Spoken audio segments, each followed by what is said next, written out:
네, 이제 125페이지에 밑에 9번 3방식 7방법이라고 나온 내용부터 한번 볼 겁니다. 그럼 3방식 7방법이 기본적으로 왜 나왔는지를 그냥 이제 설명을 한번 드려볼게요. 어떻게 생각하시면 되냐면 이런 개념이에요. 감정평가는 누가 한다고 그랬죠? 감정평가사가 한다고 그랬죠. 근데 감정평가사가 자기 마음대로 감정평가를 하면 안 될 거 아니에요. 그러니까 감정평가라는 방식 자체가 정해져 있는 거죠. 크게 세 가지 방식이 있는데 어떤 개념이냐면 이런 거죠. 건물이 하나 있는데 그 건물을 가격을 얼마로 결정할 것이냐를 얘기할 때 살려는 사람이 이제 팔라고 얘기를 하니까 판다는 사람이 뭐라고 얘기를 하냐면 매도자가 이렇게 얘기를 하는 거예요.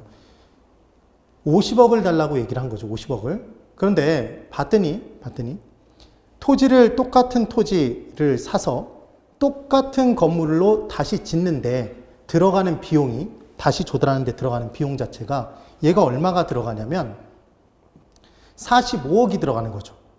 그러면 공급자는 만드는데 비용이 들고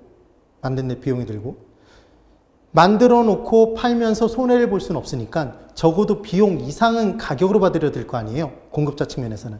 그래서 공급자 입장에서는 기본적으로 만드는 데 들어가는 비용이 곧 가격이 된다.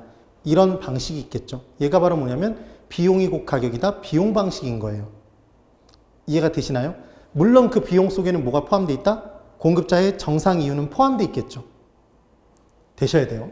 그런데 이번엔 수요자 입장에서 가격을 한번 정해보는 거예요. 수요자는 왜 부동산을 사죠, 여러분?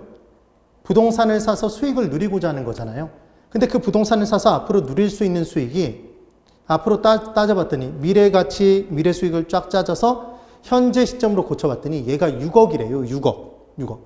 그러면 자신이 누릴 수 있는 수익이 6억 밖에 발생이 안 되니까 아무리 높게 지불하고 사도 6억까지만 지불하고 사겠네요. 그러니까 결론은 뭐냐면 수요자는 뭘 목적으로 사고 수익을 목적으로 두고 사고 아무리 높게 지불하고 사도 얼마까지만 수익까지만 가격으로 지불하려 들 것이라는 얘기죠. 이게 수요자 입장의 수익 방식이에요. 수익이 꼭 가격이다. 수익 방식. 그럼 이번엔 감정평가 의뢰된 대상 부동산이 있는데 이 부동산과 똑같은 부동산을 찾아서 얘가 10억이니까 너도 10억 이렇게 비교하는 방식이 있대요. 무슨 방식이라고 할까요? 비교 방식이라고 하겠죠. 그러니까 결론은 대상 부동산의 가격을 구하는 방법은 공급자 측면, 수요자 측면, 시장 측면에서 구할 수 있다는 얘기예요. 그래서 공급자는 만드는데 뭐가 들고? 비용. 무슨 방식? 비용 방식. 수요자는 뭘 목적으로 사고? 수익을. 무슨 방식? 수익 방식. 시장에서 뭐해서 산다? 뭐해서 판다? 뭐해서 정한다? 비교해서 정한다. 그게 무슨 방식? 비교 방식인 거죠. 그래서 감정평가에는 크게 세 가지 방식이 있는 거고 그 세 가지 방식에 의해서 사고 팔 때 주고받는 가격과 빌리고 빌려줄 때 결정하는 임대료를 결정하기 때문에 세 가지 방식에 의해서 두 가지를 구하니까 3 곱하기 2 기본적으로 6방법이 나오겠죠. 그런데 토지는 정부에서 정해준 표준지와 비교해서 표준지 공시지가와 비교해서 구하는 방법이 있대요. 그래서 걔를 공시지가 기준법이라는 표현을 쓰기 때문에 한 가지 방법이 더 들어와 있는 거예요.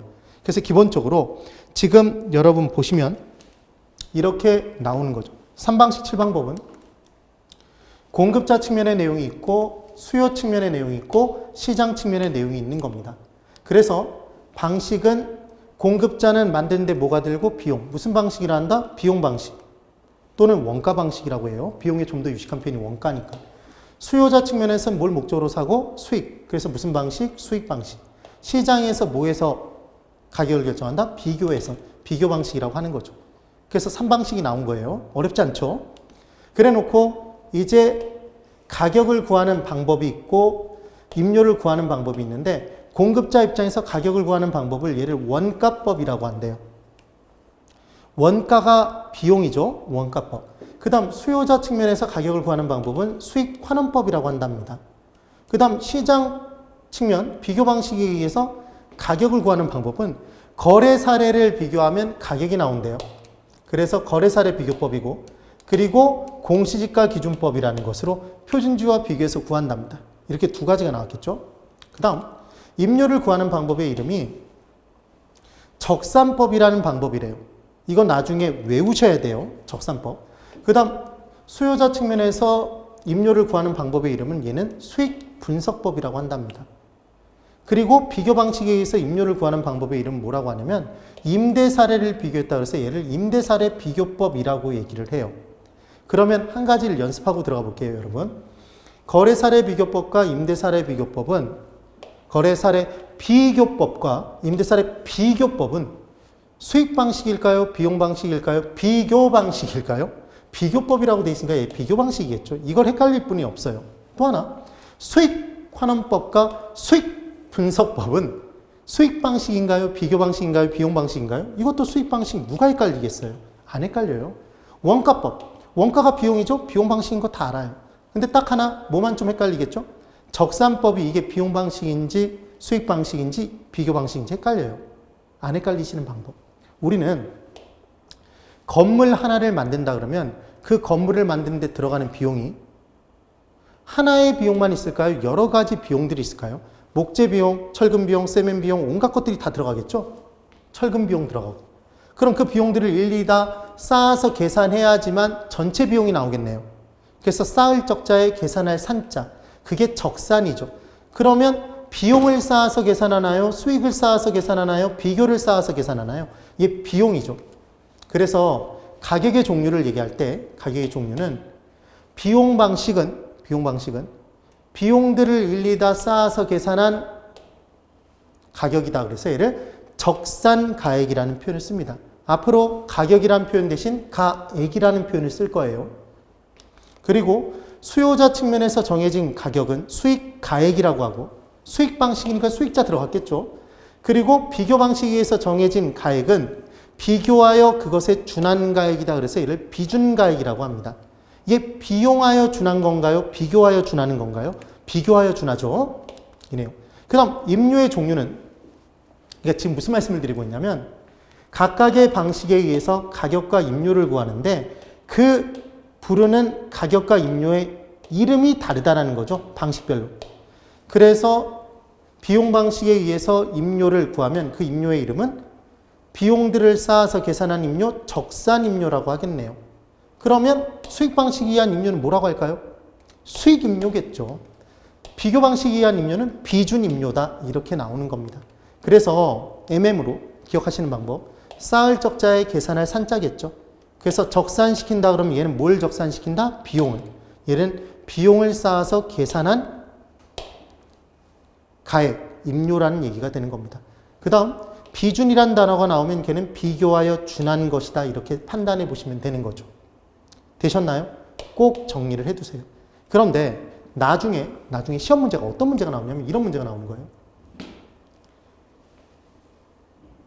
3방식에 의해서 가격을 구하는 방법의 이름은 적산법, 수익환원법, 거래사례 비교법이 있다. 이런 식으로 문제를 내요.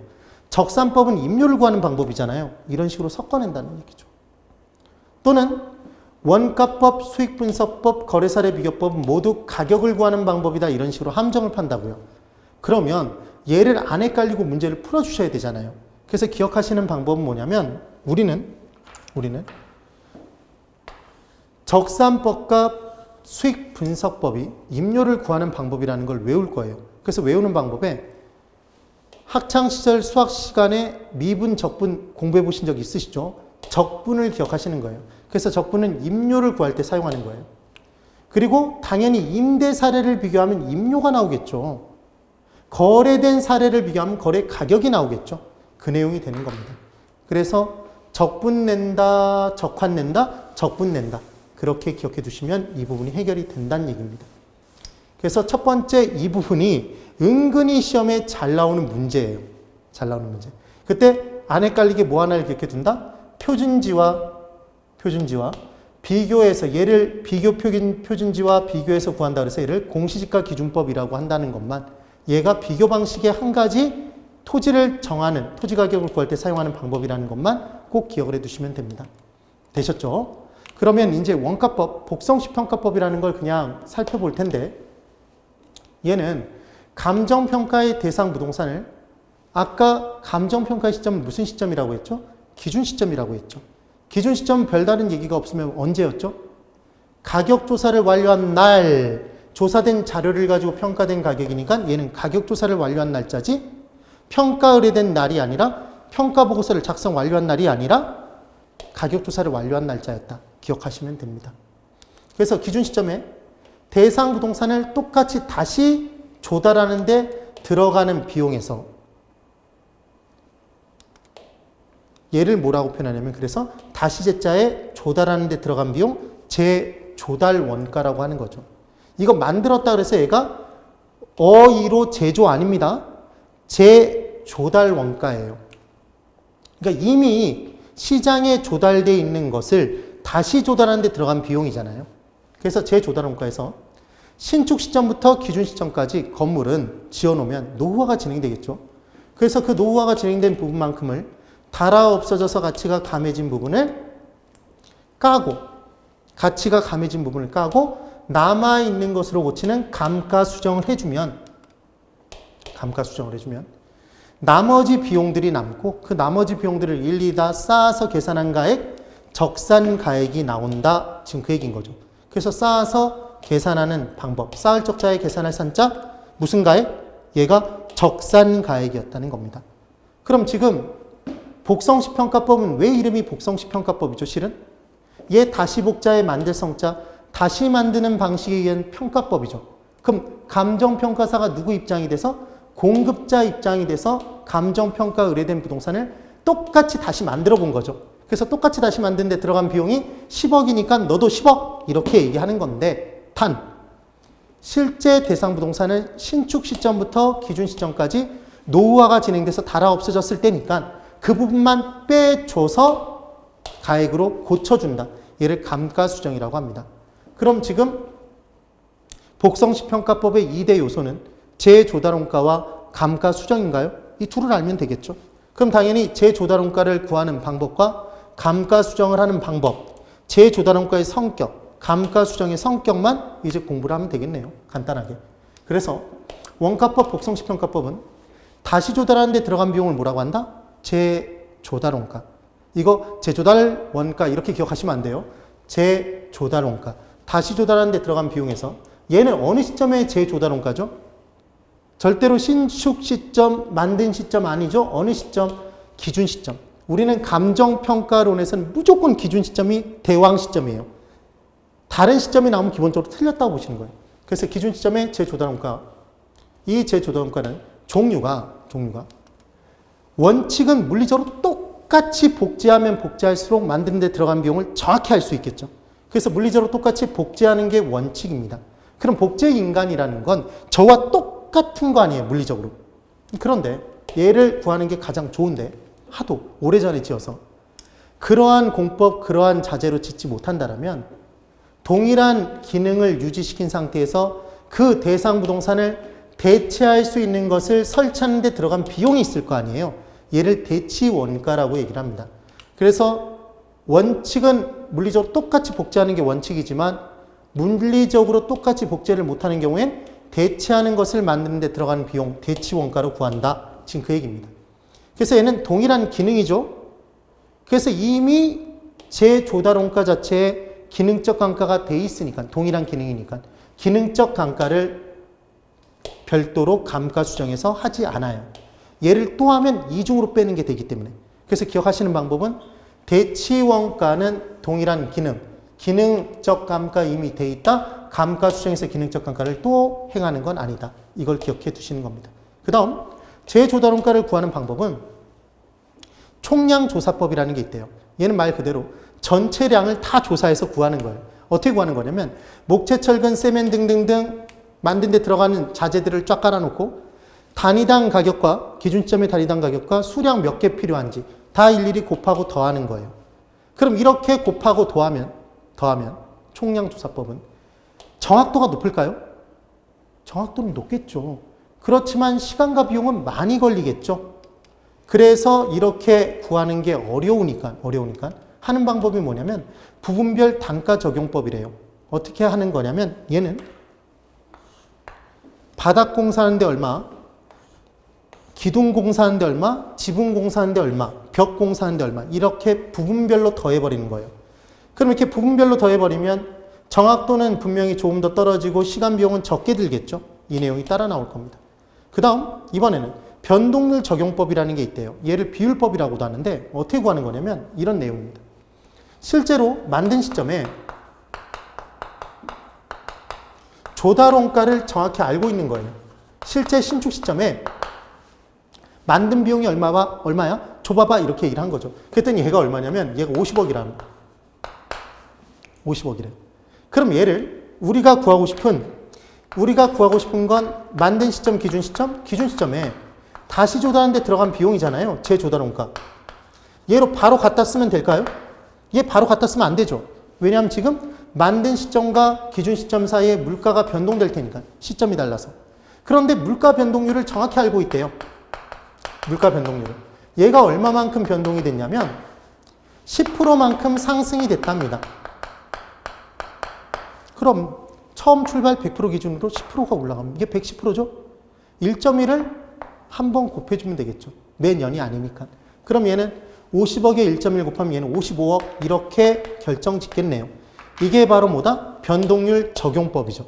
그럼 변동률 적용법을 적용하기 위해서는 만든 시점, 신축 시점의 조달원가를 정확히 알아야 되고 물가 변동률까지를 알아야지만 기준 시점의 재조달원가를 구할 수 있겠네요. 그런데 이 부분에 우리 출제된 문제의 함정은 뭐냐면 얘가 예를 들어 2018년입니다. 자, 19년으로 해볼까요? 1월 1일이에요. 얘가 기준 시점이 2021년 1월 1일이랍니다. 1월 1일이에요. 그럼 지금 2년 차이가 나죠? 그때 물가 변동률이 10% 상승했다는 것과 기간 중 10% 상승. 그럼 얘는 100%에 110% 한 번이면 끝나요. 근데 얘가 해마다 10% 상승은 다른 얘기죠. 해마다 10% 상승이라고 얘기를 하면 얘는 19년부터 20년까지 한 번 올라가고 110% 한 번. 그 다음 20년부터 21년까지 110% 또 한 번이죠. 그럼 얘는 1.1에 2승을 곱해줘야죠. 1.1의 2승은 1.21. 그럼 금액이 달라지죠. 이렇게 정리를 해주셔야 된다는 얘기입니다. 그래서 이 부분의 MM으로 기억하는 방법은 뭐냐면 이 세 가지 중에 총부변 이렇게 기억을 한번 해볼 텐데 나중에는 꼭 그렇게까지 안 하셔도 돼요. 가장 정확한 방법이 뭐냐고 얘기를 해보면 총 들고 계산해라 그러면 대충 계산할까요? 정확하게 할까요? 정확하게 하겠죠. 그렇게 기억해 두시면 됩니다. 그 다음 인재원가법에 감가수정 방법이 있는데 감가수정 방법에 첫 번째 연수수명법이라는 게 있대요. 연수수명법. 얘는 내용연수에 따라서 감가를 하는 방법이랍니다. 내용연수에 따라서. 그러면 연수에 따라서 예를 들어 전체 내용연수가 50년인데 10년 지났다 그러면 10년을 까는 거죠. 10년치를 전체 중에. 이게 연수수명법이에요. 그 다음 관찰감가법은 감정평가사가 말 그대로 관찰해서 까는 거예요. 째려보고 많이 달았네 많이 까고 적게 달았네 적게 까는 겁니다. 그럼 얘는 감정평가사의 주관의 개입이 굉장히 심하겠네요.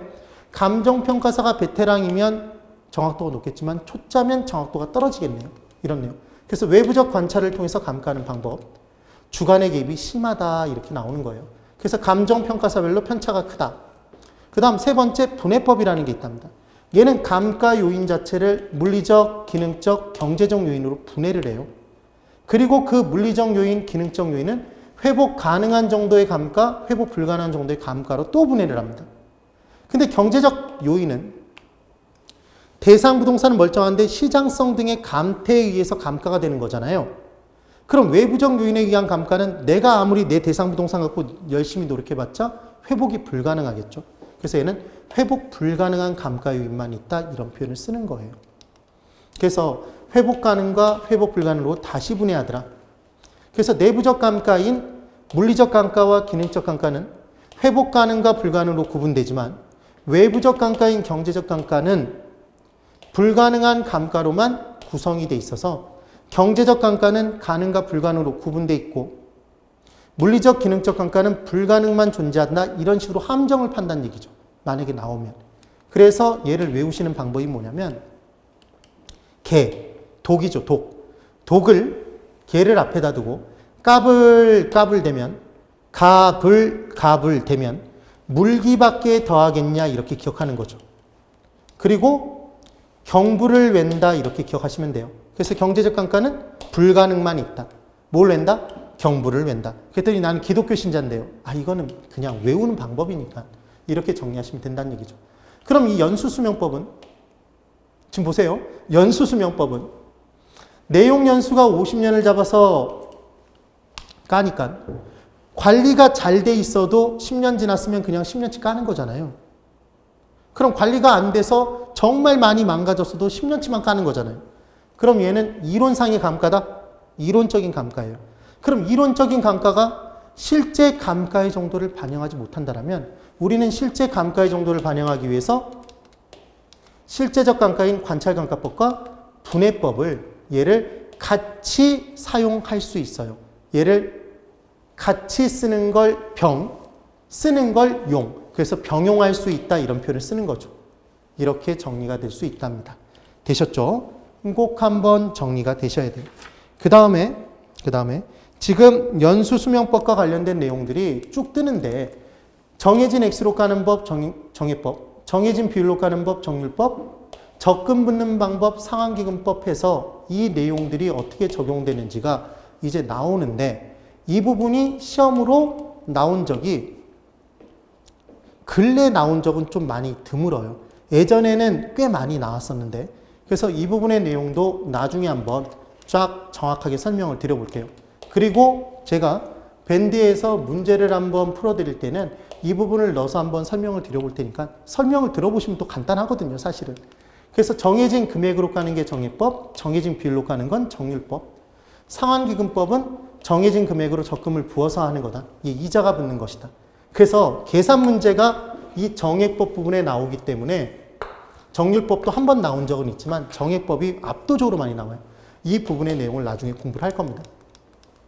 그래서 이런 식으로 계산을 한다고 돼 있고 건물 그리고 자동차 기기장비 광산 등에 이런 식으로 쓴다는 건데 이건 나중에 한번 볼게요, 여러분. 그래서 크기 순도 유렉상 뭐 이런 식으로 달라진다는 걸 지금 끌고 들어갈 필요는 없을 것 같아요, 오히려. 그래서 내용이 됐고 자 이제 이 문제를 한번 풀면서 간단하게 대략적으로 설명을 한번 드려볼게요. 실제로 대입을 시켜보면서 문제를 풀으면 얘는 오히려 더 간단합니다. 문제예요. 이게 우리 계산 문제 중에 굉장히 잘 나오는 계산 문제 중에 하나예요. 감정평가론에서 3방식의 그 내용이 3방식 7방법의 내용이 나오면 거의 계산 문제가 문제로 나오는데 그 계산 문제에 가장 많이 나오는 문제 중에 하나가 이 원가법의 계산 문제입니다. 복성시평가법. 그래서 문제, 건축한 지 10년 된 건물의 조달 원가가 10억 원이래요. 그럼 지금 건축한 지 10년 된 건물의 조달 원가가 10억 원이라고 했죠. 이게 제 조달 원가 아니죠. 만든 시점의 조달 원가가 10억 원이에요. 그리고 잔존 내용 연수가 40년이 남아있답니다. 그러면 전체 내용 연수는 몇 년이죠, 여러분? 짓고 지난 건축이 됐어요. 사용이 됐다면 걔를 경과 내용 연수. 그럼 남아있는 연수는 잔존 내용 연수라는 표현을 쓰는 거예요. 잔존 내용 연수. 그럼 경과 내용 연수가 10년이고 잔존이 40년이면 전체 내용 연수는 50년이겠죠. 되셨죠? 그때 대상 물건의 적상 가격이 얼마냐고 물어봤어요. 그런데 건물은 사용을 하면 그 건물의 가치가 다 없어지는 게 아니라 남아있는 가치가 있대요. 얘를 뭐라고 하냐면 잔존가치라고 합니다. 그럼 잔존가치 2억이 남는 거죠. 그 다음 10년 동안 물가는 20%가 상승이 된대요. 그럼 중요한 건 우리는 정액법에 의해서 이 문제를 풀 때는 중요한 게 정해진 액수, 해마다 깔 금액을 먼저 정하는 게 제일 중요한 건데 지금 얘를 그림을 그려보자면 다시 조달하는 데 들어간 비용 재조달 원가가 있겠죠. 그 재조달 원가에서 남아있는 부분 잔존가치만큼은 깔 필요가 없는 거죠. 얘는 남으니까. 그럼 재조달 원가 전체에서 잔존가치를 뺀 나머지 금액을 지금 이 나머지 금액 노란 빗금친 부분이 되겠죠. 이 노란 빗금친 부분을 나눠주겠죠. 전체 내용 연수로. 그럼 해마다 깔 금액이 나오게 돼 있답니다.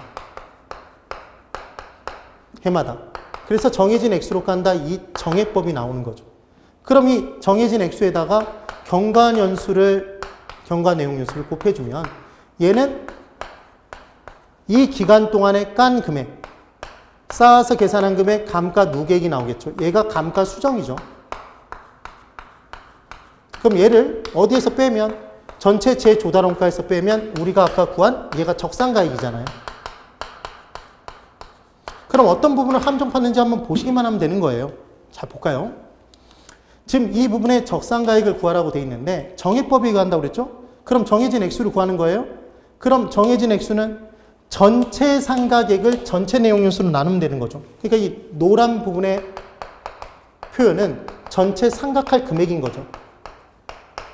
어떻게 구한다? 재조달원가에서 잔존가치를 빼서 구하더라. 전체를 전체로 나누시는 거예요. 그러면 풀이는 보통 이 문제가 나오면 틀리는 이제 빈번한 실수가 있어요. 첫 번째, 10억 조달원가를 문제 줬죠. 그럼 이 조달원가를 그냥 조달원가에서 잔존가치를 빼요. 그럼 8억이 남죠. 지금 이미 틀렸죠. 우리는 기준 시점에 재조달원가를 가지고 판단해야죠, 지금.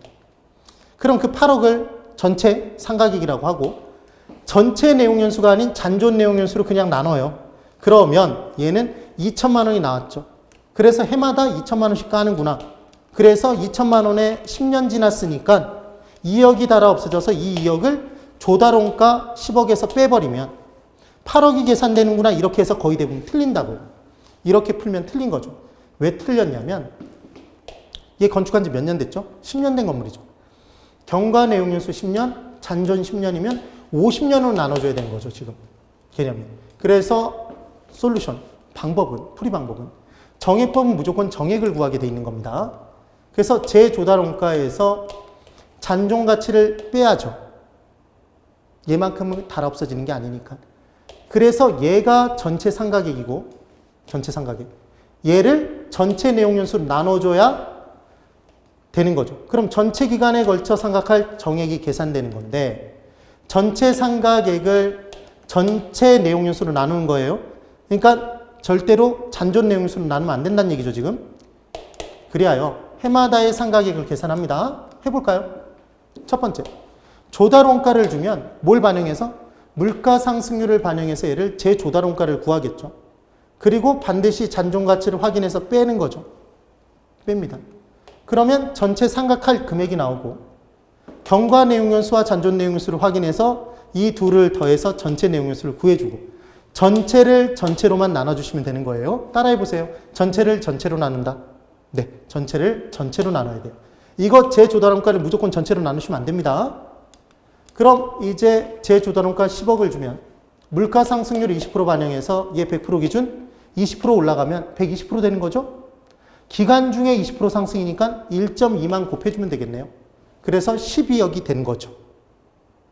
10억의 120%는 12억이니까.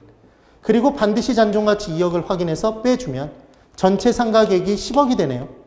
걔를 전체 내용연수 10년과 잔존 40년 확인 둘을 더해서 50년을 나눠주면 전체 상가액 10억을 50년을 나누면 정해진 액수는 2천만 원이 나오네요. 아까와 기간적인 문제가 있어서 같게 나왔지만 사실은 얘 이제 2천만 원 구했죠. 그 정해진 액수에 몇 년 경과됐다? 이 10년이 지금 10년 경과됐으니까 2억이 달아 없어졌겠죠. 전체적으로. 그럼 전체 얼마? 재조달원가에서 2억을 빼면 12억에서 2억 빼면 적산가액은 10억이 계산된다. 이렇게 계산을 한다는 얘기입니다. 되시나요? 그래서 지금 원가법의 내용까지를 설명을 드려봤어요. 자, 지금 감정평가론에서 어느 부분까지를 설명을 한번 드려봤냐면 제가 그 밴드에서 먼저 선행학습 부분으로 설명을 좀 드려보긴 할 거예요. 몇 가지. 계산 문제로 연결을 해서 좀 쉽게 설명을 드려보긴 할게요. 수익환원법도 그렇고 거래사례 비교법도 문제를 달아드리면서 설명을 한번 드려보긴 할게요. 그런데 제가 기초입문과정이 끝나면 모의고사를 본다고 그랬잖아요. 그리고 그 모의고사가 실제 시험과 거의 비슷하게 똑같이 낼 거고 그 시험 보셨을 때 점수가 최소 60점에서 많이 나오시는 분은 75점 정도까지도 나오실 수 있도록 제가 끌어올려 드린다라고 하고 지금 수업을 진행했잖아요. 그래서 지금 뒤에 나온 3방식 7방법 그 뒷부분 내용들이 약 3문제 정도가 빠진 부분이 있어요. 근데 제가 우리 시험을 언제 볼 거냐면 요번 금요일 날 밤에 보든 아니면 토요일 날 오전에 보든 두 날 중에 하나를 결정해서 보려고 합니다. 미리 제가 예고를 해드릴게요. 수요일 날 정도에 밴드에 올려드릴 거고 말씀을 드릴 텐데 그 날짜에 시험을 정확하게 40분을 정해놓고 OMR 카드는 없으니까 그 부분에 정확한 답을 체크해서 밴드면 밴드에 저한테 좀 올려주세요. 그럼 제가 그 부분을 보고 여러분들의 성적을 판단할 겁니다. 물론 채점은 여러분들이 개인적으로 몇 점 받았는지 채점 확인해 보시고요. 점수를 올리셔도 되고요. 되셨죠? 분명히 제가 말씀드린 대로 최소 60점, 많게는 한 80점 정도까지 나오시는 분도 계실 거예요. 그래서 우리 공부한 부분들을 집중적으로 해서 다시 한번 연습을 시켜드릴 겁니다. 되셨죠, 여러분? 기초입문과정에 길게 쫓아오시느라고 정말 따라오시느라고 고생 많으셨어요. 그런데 기본이론 과정에서 한번 이제 공부를 해보시면 어떤 느낌을 받으실 거냐면 아, 정말 수월해졌다 이런 느낌 받으실 거예요. 그리고 기초입문을 정말 잘 들어보신 분들은 나중에 밴드에서 확인시켜드리는 부분들만 기본이론반에서 따라 들으시면 되지 기본이론을 전체적으로 또 다 들으실 필요는 없어요. 그러니까 이해가 잘 안 됐던 부분들만 기본이론반에서 제목 체크해서 그 내용만 확인해 주시면 되는 겁니다. 되셨죠? 그러니까 개론은 계속해서 기초도 듣고 기본도 듣고 시반도 듣고 핵심 요약도 다 들어야 된다. 이 개념 아니에요. 11, 12월 달에 들어보신 분들은 기초에서 이론을 거의 대부분 다 잡은 거예요. 그리고 밴드에서 하는 내용들로 잘 정리를 해서 따라오시면 되는 거고 나머지 시간에 민법 공부 좀 더 확실하게 해주시고 나머지 2차 공부도 조금 달려주시는 거예요. 그 다음 개론은 밴드에서 올라가는 문제 정도 확인하고 투자론을 내가 잘 몰랐다. 투자론 기본이론 진도 나갔을 때만 그 부분만 다시 한번 확인하세요.